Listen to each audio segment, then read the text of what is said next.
Hello, I am James Taylor. And I think people won't be surprised to know that I'm Maria Franzoni. It's definitely not a digital twin of you. It's definitely the real McCoy.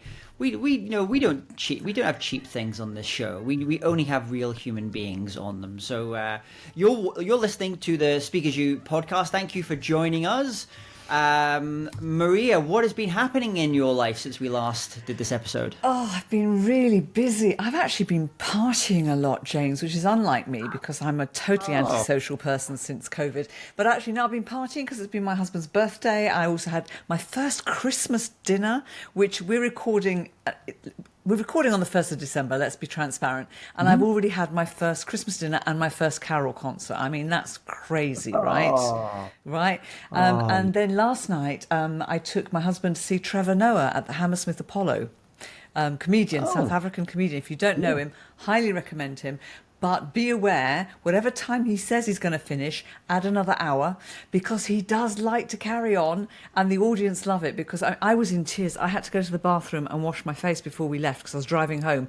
I couldn't see because I had mascara and makeup in my eyes. It was that bad. Oh, okay. And then tell me, have you started watching all the Christmas movies that you watch, like The Holiday and all these things? I can't watch that one again. I can't. No, I'm hoping to see it. I'm hoping there's going to be some new ones. Although the one I always love, the one with Hugh Grant when he becomes a prime minister. What's it called? Oh, come on, help me out Dance. With the dance, I know.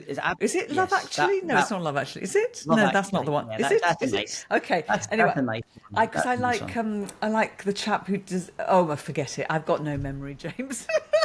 That's what happens when you go out late at night. Actually, talking about comedians, I actually went and saw a comedy show a week and a half ago. So I just got back. I've been on the road for 3 and a bit weeks, and I finally got home. So I was first of all, I was speaking in Riyadh in Saudi Arabia, doing an event there for the PIF, the Public Investment Fund, which is the sovereign wealth fund of Saudi Arabia.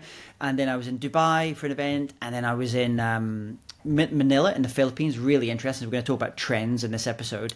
And then I was in New Zealand doing some events. And while I was in New Zealand, I did what you do. You go and see a British comedian. And so I went and saw John Bishop, the British comedian, in Liverpool, and it's great. I love going to comedy shows as a speaker because although I don't use much humor on stage, I do a little bit of humor, but you learn so much every time you see a great comedian on stage about timing and how they set up things as well. So it was a little bit of an education at the same time. So let's get into the show.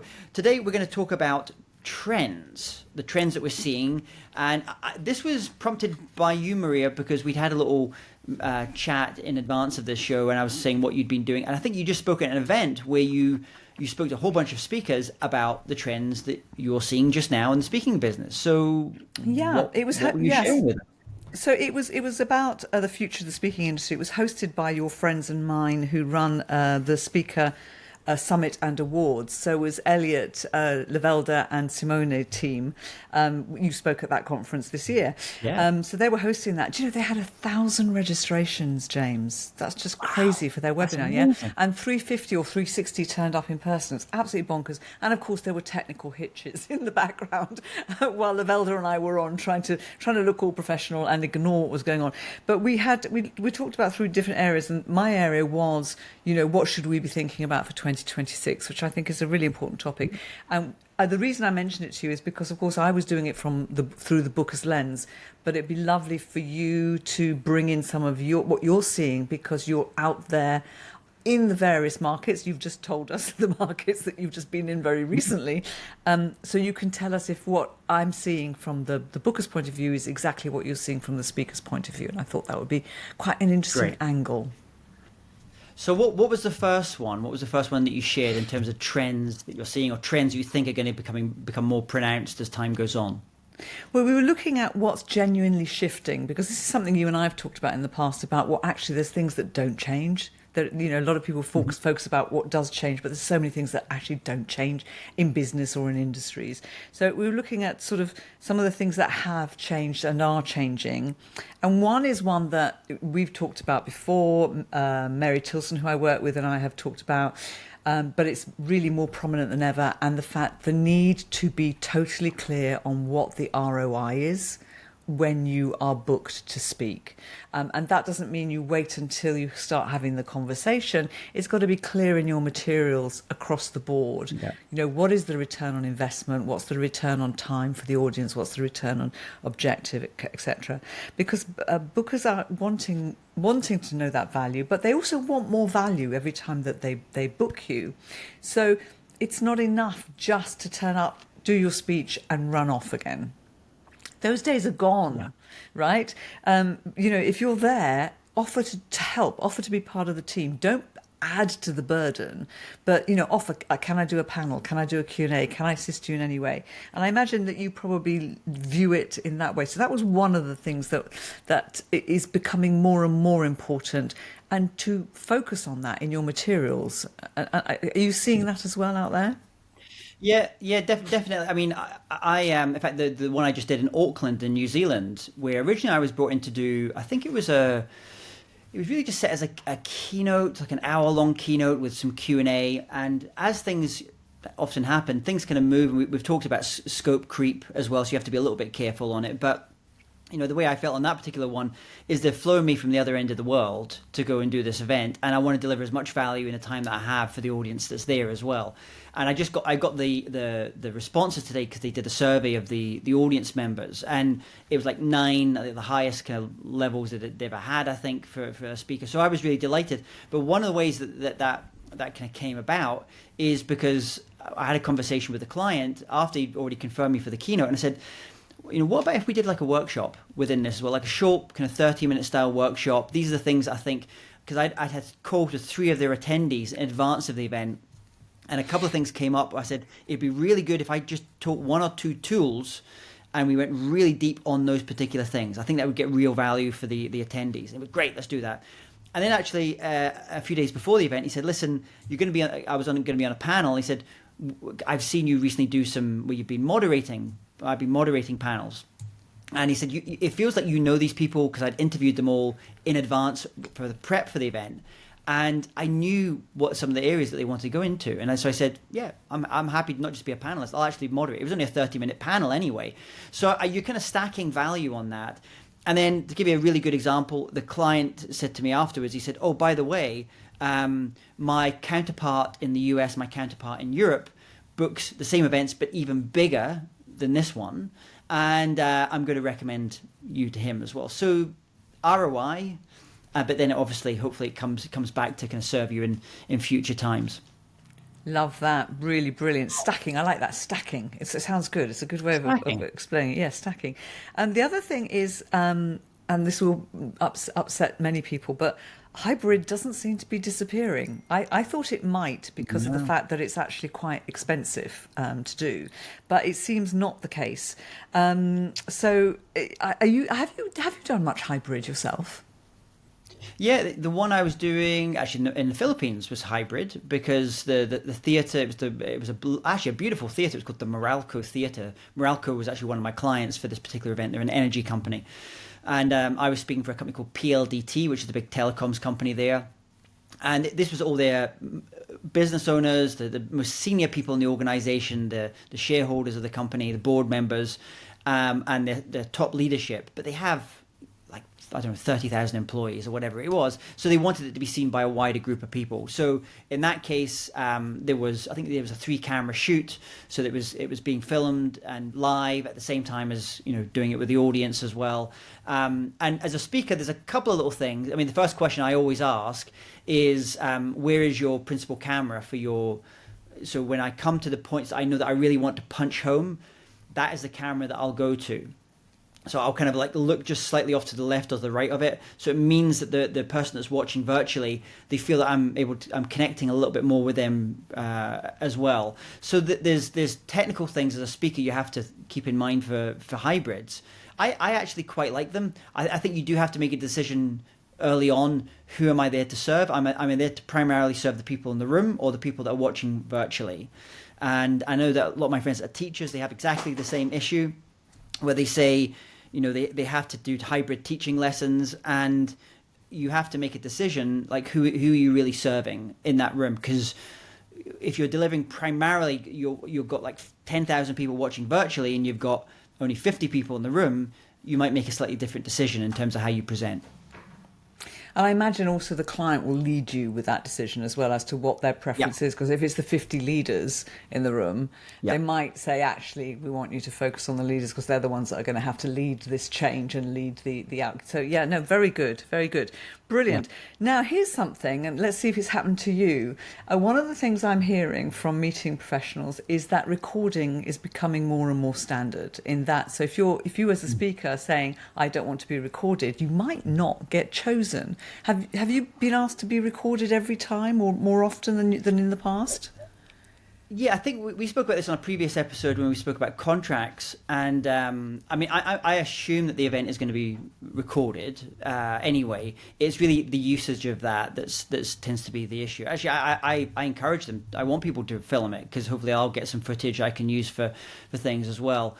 So it's really just about how the footage is being used afterwards. Obviously, I really don't want it to be public. I'm fine about short clips being used and internally, for a certain amount of time. That's all great. That's wonderful because, as a speaker, you want your message, your ideas to be seen by the widest group of people. But at the same time, you're also having to be a little bit careful. And the client usually doesn't want to share it publicly anyway, because certainly from my side, because I'm not doing a very broad type of keynote, I'm often sharing information where the client has had me sign an NDA document or something that's more it's just more confidential that you wouldn't want to be seen by people outside the organization. So I don't have, but so are you hearing that people are saying actually they want to be able to put that video out on YouTube or more publicly? No, but they want to record, and there are speakers. You may not realise this, but there are speakers in this world who will say, "No, I don't want to be recorded," and usually those speakers are the ones that haven't got much customization or tailoring to their speech, and so they don't want those stories to be out there or the punchlines if it's the same jokes, etc. So it's that kind of thing. It's like a comedian when they're on tour; they don't want anybody recording until the tour's finished, and then the official recording goes out. Coming back to comedy, they asked, see what I did there? I came back to the original topic. No, how good is that?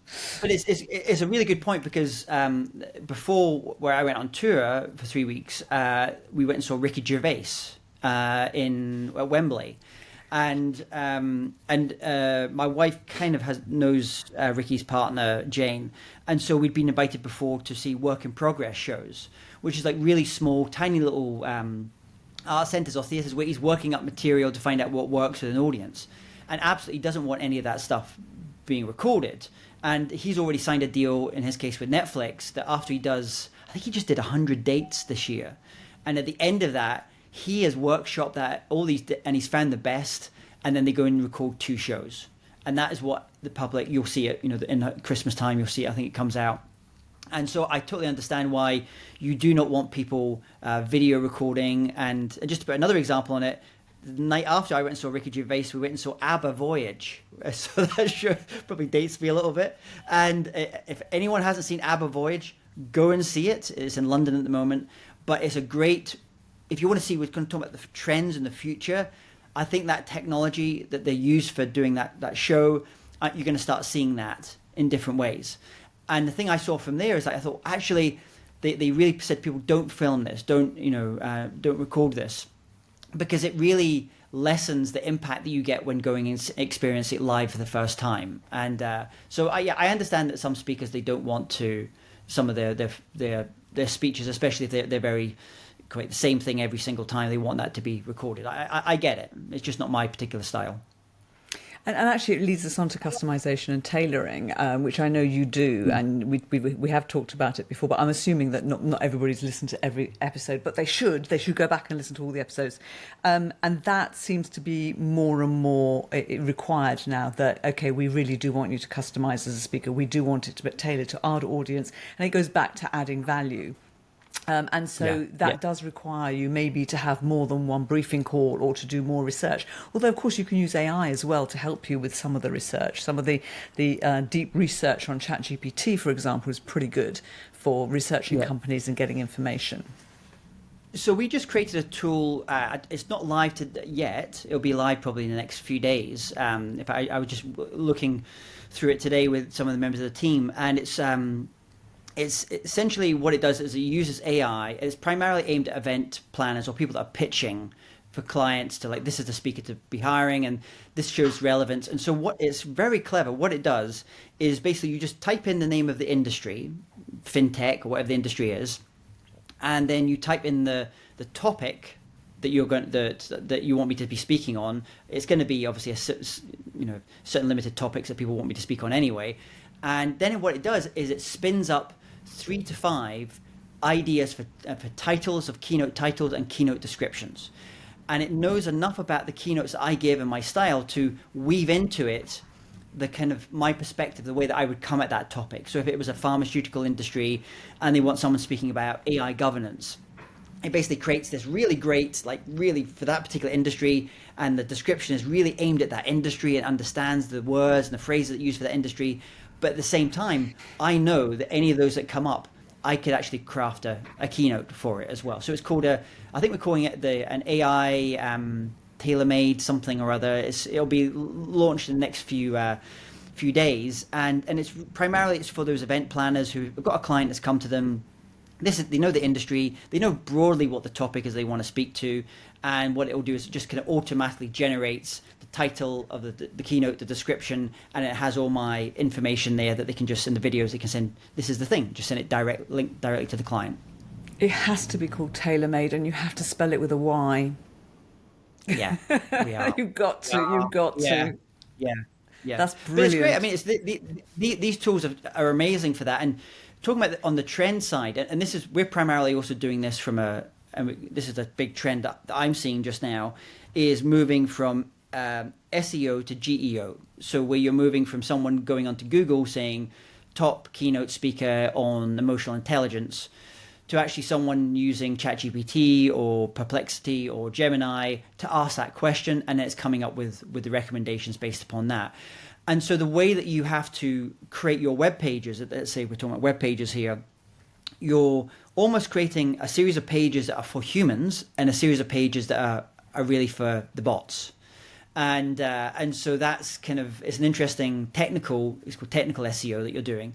But what it does, it means that when someone types that thing in, that phrase, that you're more likely to show up for that. And I think that's a trend. I'm seeing it. Lots of inquiries that are coming in now are coming because someone's found me through ChatGPT or from one of those tools.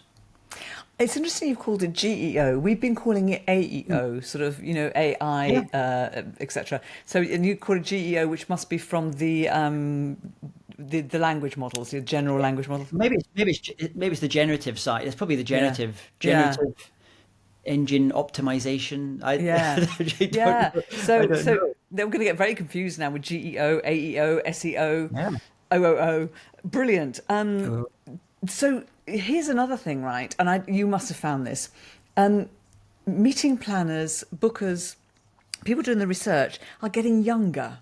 It might be because we're getting older, but they're just definitely getting younger. And so many of them are actually, digital natives. They're coming into the world that they've had the internet, since they could remember, right? They've had probably phones since they were going to school. So they've got a different way of looking for speakers, and speakers need to be aware of that, and they need to be much more tech savvy for sure, but also they probably need to think about, and we've talked about this, they probably need to think about ensuring that they are on social media for some of these younger bookers who will be looking on social media. Have you found that? Yeah, it's both a good thing and a bad thing, I would say.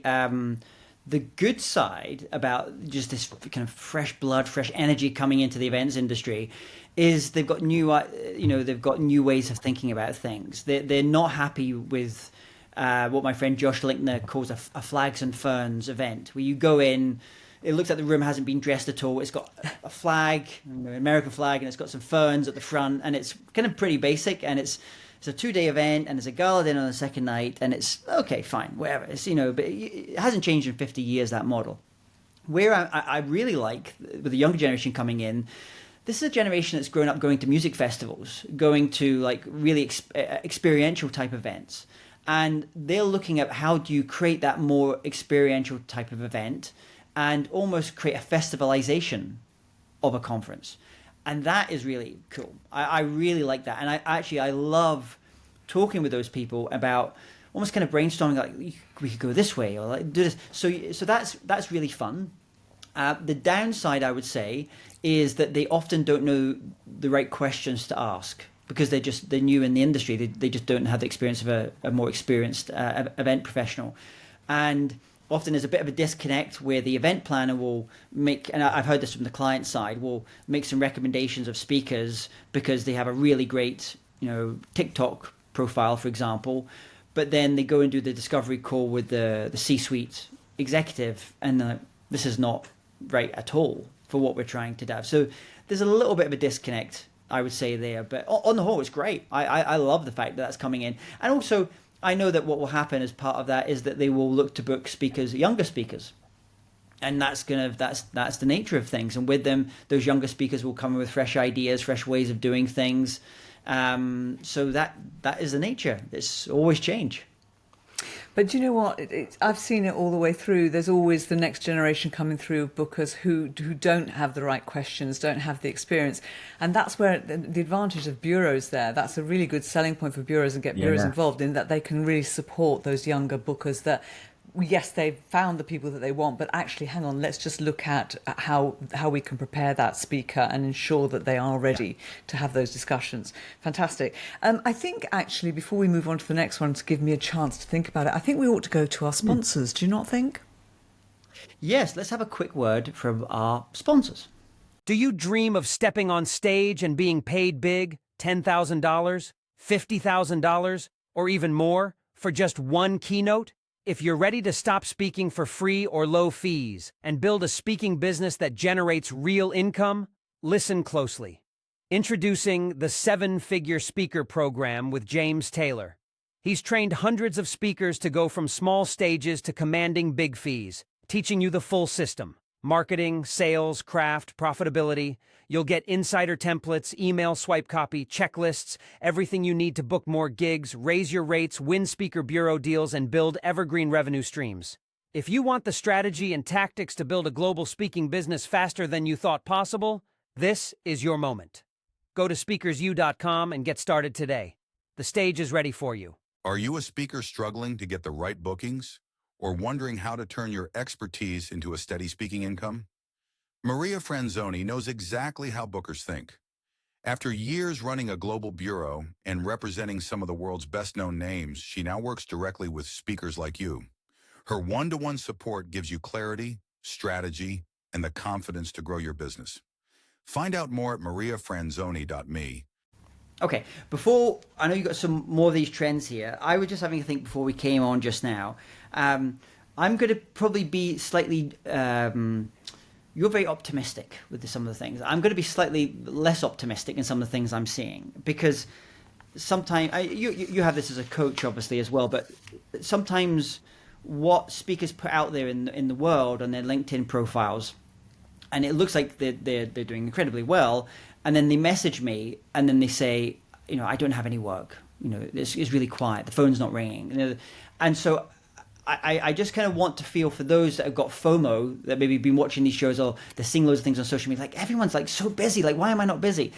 There's a lot of mist and fog around some of these things. So this is, and I can genuinely say this is from multiple conversations with multiple speakers in multiple countries now that I'm seeing. I think the recovery that we've seen in events, I think it's been what we call a K-shaped recovery. That those speakers that are good and that were booking dates even before the pandemic happened and were relevant and had the right topic and adjusted and other things, that few, and you speak about in your book, that 1%, they're just going like that. Their trajectory is almost going even faster. But for many other speakers, the middle class, I would say, of the speaking industry, it's kind of going a little bit like this. It's more challenging for many of them just now. What worked for them in the past in terms of outreach isn't working anymore. You have inflation, especially I would say with flights and air travel. That makes it very difficult for international speakers where you're having to increase your fee by 20%, not because you're getting more money, but because the cost of flights are going up, travel's going up as well. So I think that's one thing. So for people that are watching and they're seeing all this stuff on social media and it looks like everyone's working apart from them, don't just like focus on your game.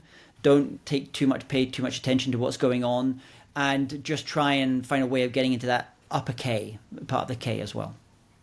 No, I mean, you're absolutely right. And many speakers, you're right, struggle. Obviously not the ones that work with us because we sort them out. But it's a hard, you're running a business. And when you're running a business, there's the highs and the lows. There's a lot of seasonality. You're absolutely right about the prices. And also the markets have changed. I mean, the US market has recently gone through a bit of hell with the government shutdown. That's had huge repercussions. You've probably been affected by it. Yeah, it's affected loads travel. Of American speakers. Yeah, loads of American speakers that I have conversations with, they're struggling just now. They're having a bit of a tough time with it because a lot of clients are holding back on things. And actually, I'll go even more specific on that. And I benefited from this, but I also know a lot of people have not benefited from this.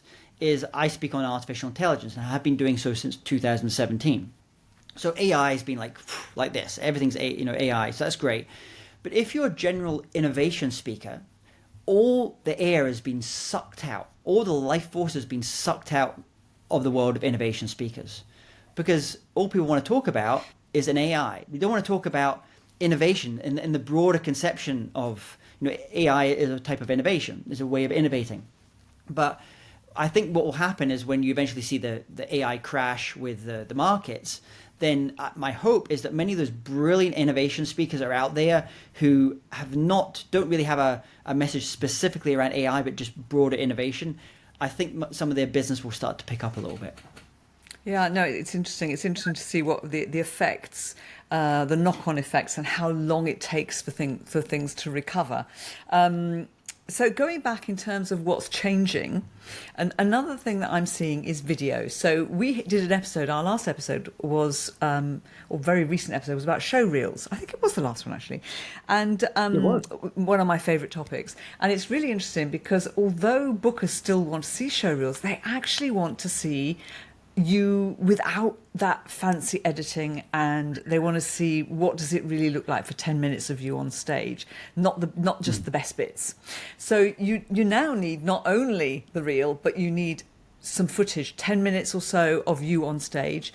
Not necessarily a TED talk, because a lot of the TED talks are very TED stylized, right? Unless you're able to keep your own style of speaking on there. It's interesting. You watch TED talk after TED talk after TED talk. You thought, they've all been trained by the same people, and that has to change. People change. Do not do this anymore. Stay you. I see somebody who I've seen who's a brilliant speaker and has a great style, and then I watched their TED talk and thought, what happened? What happened to you?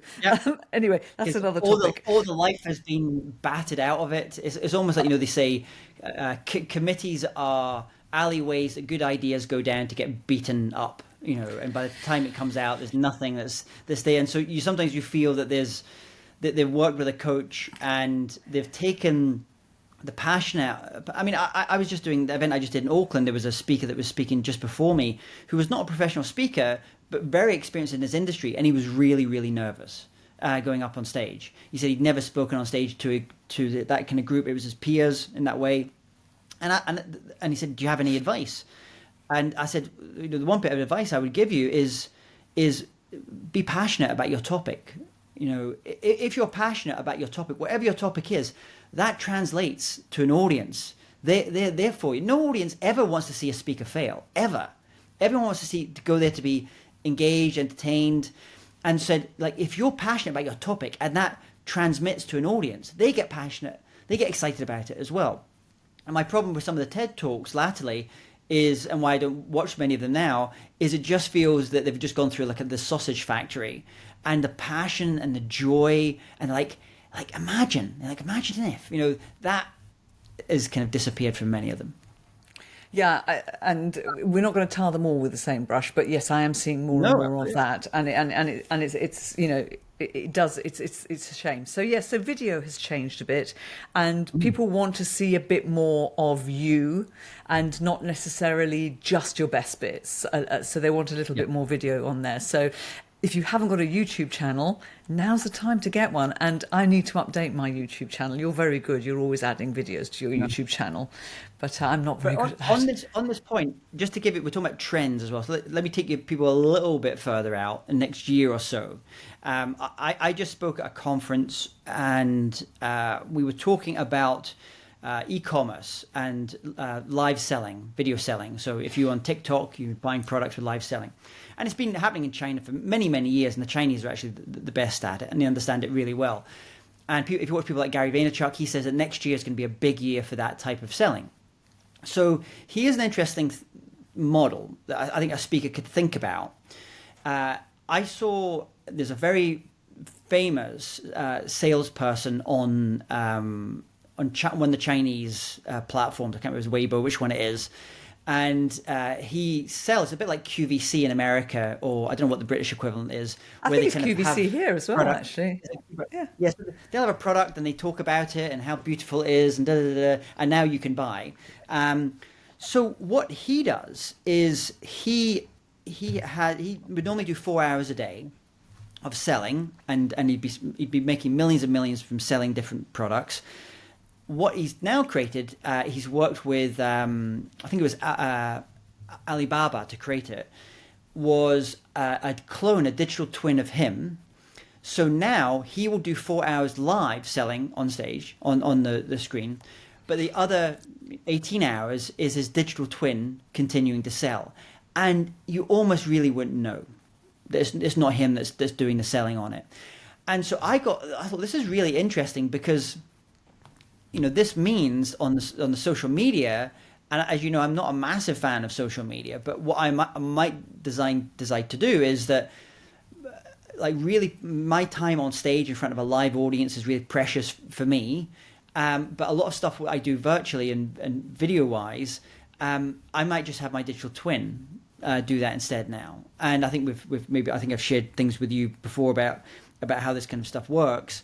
And I think this is really interesting. If you're a thought leader in a topic where you can start to really kind of spin up, almost like 24/7 putting out kind of content as well. It's kind of, and it's going to go in different ways. I think it's going to be great if you're a trainer, because for trainers, it gives lots of possibilities that you can do this as well. And there's other industries that are really starting to use these AI clones, or however you want to call it, digital twins, to be able to do that. And so I think watch this space in terms of a trend. Fascinating. What would be really interesting, I think, would be for us to also to finish on which markets are thriving and which markets might be stalling internationally, globally, because most speakers that I speak to want to speak internationally. And of course, you've been travelling around all of these continents and all of these countries. So let's see if what you're seeing is what I'm seeing. I'm seeing probably the biggest growth is probably the Middle East. Are you seeing that? And Saudi. Yeah, but it's a mix. Well, no. So I'm going to go against this on this one. A mixed picture here. So this year I spoke in 25 countries, and I speak, as you know, I speak a lot in the Middle East as well. Saudi, UAE, Kuwait, Oman, Lebanon, Jordan. And so they all have their little peculiarities to them. And if we'd have done this even 3 months ago, you would have been saying, Saudi, great, going great guns, fantastic, and everything. That has stopped. Oh, right. And, I'm 3 months behind. That's terrible. Yeah. So here's the detail of it, and I can speak this because I just spoke in Saudi, and I was talking to some of the big kind of management consulting firms and some other speakers there as well as other clients. You have these big mega projects that are going on, the giga projects as they're called, and the NEOMs, which I've spoken at before, and you have great, like, these fantastic projects that are happening. But because of the oil price a little bit and other things that are kind of going on in the world, it's been decided to kind of really reduce the number of the contracts going to those big global consulting firms, those big events you'd often see, with the exception of Riyadh. So all of the money now is in Riyadh. So if you think about Saudi Arabia, and you've got all different parts of Saudi Arabia, if you're going to focus on anywhere in Saudi Arabia, now more than ever, focus on Riyadh, because all that money that was going to get spent across other parts of Saudi Arabia on other mega projects is being really funneled now into Riyadh, because they have, they've got lots of things going on. World Cup, I think, is happening. All these different things are going on. So actually there, and I speak to the people that are building hotels, and there's huge growth in numbers of hotels being built. So every hotel has a conference room in it, and that is the opportunity. So it's going to take a little bit more time. It's dropped down.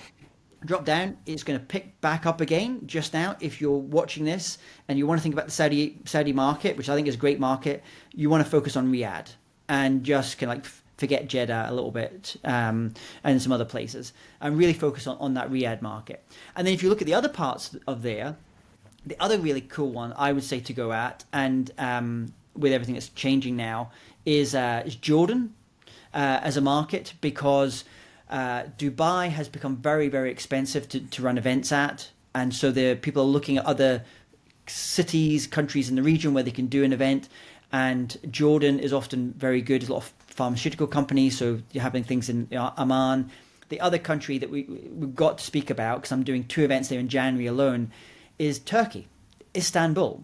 Tons of events going on in Istanbul just now. So that's a really good one to think about. And then obviously UAE just keeps going on. It's interesting, actually, because in many of these countries, it's often one particular city or one particular region that gets all the focus of the money and really grows and spirals. And you can see it across the world, that there's certain cities that this is where the majority of the conferences are, and then the rest, and not necessarily the capitals, but it's fascinating. So Middle East, the other places that are hot, Asia is hot. What have you seen in Asia? You must have seen that. Yeah, absolutely. Southeast Asia. Thailand dropped a little bit, I think, because of there were some issues there in terms of quite famous things that happened there recently. We saw a lot of Chinese tourists and business people weren't going and doing the incentive style events that you would often do in there. I think Singapore's picking back up. I did 2 events in Singapore in November alone. So Singapore is doing well. Then Vietnam, like the Ho Chi Minh City, is really good. I just did some stuff in Hong Kong and Macau. That's all picking up now. I don't really speak that much in mainland China, so I can't really speak about that so much. Lots of inquiries for Tokyo. Great, that's great. So I think Asia is really strong. I just came back from doing an event, as I mentioned, in the Philippines. And like with all these markets, they have their little quirks and different things that are kind of going on. But as a general, Asia, Southeast Asia, East Asia, great. India is the great giant that's sitting under all this, but it doesn't feel like it has the momentum yet. I think that will change. I think lots of hotels being built. It's going to happen faster than we realise. I think India's the one that's going to be surprising us. It really is. Yeah, I think India is a fascinating market. It's got such a big. If you're an English speaker, it's so easy. In that way. To be a speaker. They're changing their visa systems a lot to make it much easier to come in and do events there as well. So I think India. It's got to kind of sort out. There's so many hotels that are being built. I mean, just a crazy number of hotels. And our industry, we all sit at the end. They have to build the buildings, they build the hotels, the conference venues. That's all happening now. And so probably over the next few years, you'll start to see that go up as well. So I think, Middle East is benefiting. Southeast Asia is benefiting. But we should probably talk about the ones that are not doing so well. Well, we've already mentioned the US, and Europe. There sort of seems to be a concern about sustainability, which seems to be more. We're more concerned about it here than anywhere else, it seems. Although China seems to have got the entire supply chain sorted for us as we go into electric and all of these things. So, which parts of Europe are you seeing that are thriving, and which parts of Europe are you seeing that are quieter?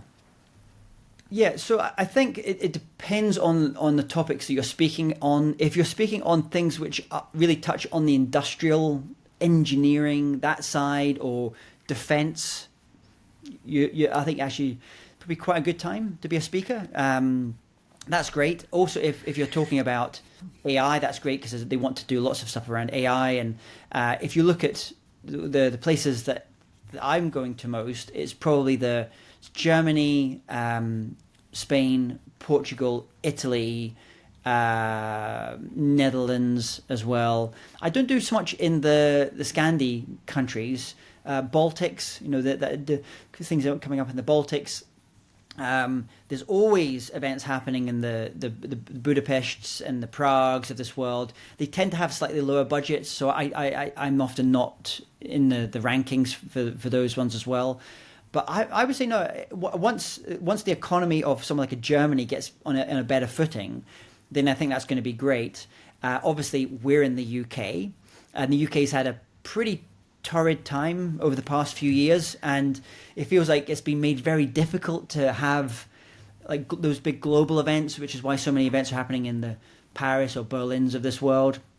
I hope that starts to change now. I don't know whether you're probably close to this. What are you seeing in the UK for the events market for conferences? Yeah, fees, budgets are tighter, certainly tighter than they have been, had been pre-COVID, and they still seem to be tight. But for the right person, you haven't got a problem. You're still going to get high fees. But the thing is, we've got here in the UK, we have so many speakers that are constantly coming into the market. They're coming into the market from the UK, but also they're coming from anywhere that speaks English. They're coming into the UK as a market. So the competition in Europe is pretty hot. Also because it's so easy to travel. But yes, it's similar. I don't think there's any concern. What's weird is the seasonality has changed. It's been a weird year this year, whereas normally you would say, certain months you're very busy for inquiries and certain months you're very busy for bookings. This year has sort of been a bit weird. And I'm not sure why that is. I don't know if it's because the budget here that has affected us because we've all been waiting and hanging on what's going to happen, whether so many changes in speculation. But yeah, it's been a bit bitty. So I'm hoping next year is not quite so bitty. Certainly I know people are already beginning to get bookings for next year and getting quite busy for next spring, which they should be, which is great. And some people even got bookings into 2027, which takes me back to the old days when people used to plan far ahead. I do miss those old days, James, when people planned ahead. But I think you mentioned America. America was always one of those ones that would book quite far ahead. And that was great if you're a speaker and a bureau agent. Obviously that reduced, but I think it is starting to change again. There's obviously been issues there in terms of tariffs and visas and all those things in there, and just general little bit uncertainty. I think that's starting to get to deal with itself a little bit, and I think probably going into 2026, I think you might see a little bit of a lift again. I think it is difficult because you've got inflation there is really high at the moment for doing events, are really expensive. Some cities are doing very well as a result of that. Like Nashville I'm getting I just did Nashville this year, and there's a lot of events going into those kind of cities. So rather than do the New York or the San Franciscos or Chicago's, they're doing those kind of other places. So some of those cities might do actually quite well as companies look to change. The other one I was fascinated to know if it will do well is when I do events for clients where many of the people that are coming to that event are from outside of that country. So let's say previously you would have done an event in an Orlando or Miami where you had a lot of people coming from Latin America or Central or South America. It's a little bit challenging at the moment, and so I'm wondering. I think I've got 2 booked already for next year in Mexico City. So I wonder, like if Mexico City, Bogota, some of the Cancun area, well, they'll start to do quite well from conferences because it's easy for people to come back and forth. A little bit like Istanbul does very well for those people that kind of struggle to go into some of the other Middle East countries. Yeah, Mexico has been hot for a while, actually. So, yeah, good call. Brilliant. Well, I think if you're doing an event in Mexico, especially this winter, let me know because it's freezing here. Yeah, it's lovely. It's freezing really here in the UK just now. It is. Yeah. Well, I think we've given people enough to chew on for the moment, haven't we? Absolutely. And if you're... I can't believe Maria and James didn't cover this big trend, then send us an email to hello@speakersu.com. That's hello@speakersu.com. This episode came from people asking that we did an episode around trends. And so if you have an idea that you'd like us to cover in a future episode, drop us a message, hello@speakersu.com. So it's goodbye from me. And it's goodbye from me. See you next time. Bye-bye. Imagine stepping onto stages around the world, sharing your message, inspiring thousands, and getting paid what you deserve. If you're a coach, author, thought leader, or consultant ready to build a global speaking career, listen up. Introducing the International Speakers Summit with James Taylor, where 150-plus pro speakers, trainers, and business coaches reveal the exact strategies behind launching, growing, and monetizing an international speaking business. You'll learn storytelling that moves, mindset shifts that scale, how to package and price your talks, and even get video, audio downloads, workbooks, and bonus content. All of this for just $97 with the VIP Pass, over 100 hours of premium, actionable content. Ignite your stage presence, amplify your voice, dominate the speaker marketplace. Go to SpeakersU.com and unlock your International Speakers Summit Pass today, because the world is waiting to hear you.